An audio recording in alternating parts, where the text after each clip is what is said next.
उत्तराखंड मुख्यमंत्री पुष्कर सिंह धामी गुरुत्वपूर्ण निष्पत्ति हरिद्वार देहरादून नैनीताल एवं उधम सिंह नगर में विभिन्न अंचल ना परिवर्तन करिसेंती। हरिद्वार जिले में औरंगजेबपुर ना परिवर्तन होईछि, शिवाजी नगर सेपरी गाजीवाली ना परिवर्तन होई आर्यनगर होईछि। याकु नै पुष्कर सिंह धामी कहिसेंती जनभावना एवं भारतीय संस्कृति को दृष्टि रखी ए सब ना परिवर्तन होईछि। ए 4 जिले में पाखापाखि 15 अंचल ना परिवर्तन होईछि। ए सबु अंचल ना गुड़िक एक निर्दिष्ट धर्मर लोकों ना रही।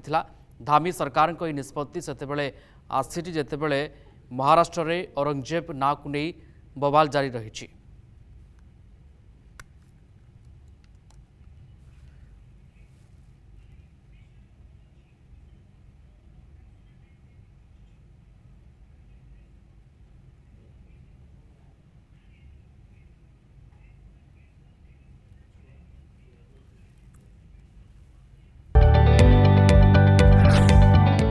जदि आपंक आम भिडी भल लगा तेब आम चैनल को लाइक, शेयर और सब्सक्राइब करने को जमा भी भूलु नहीं।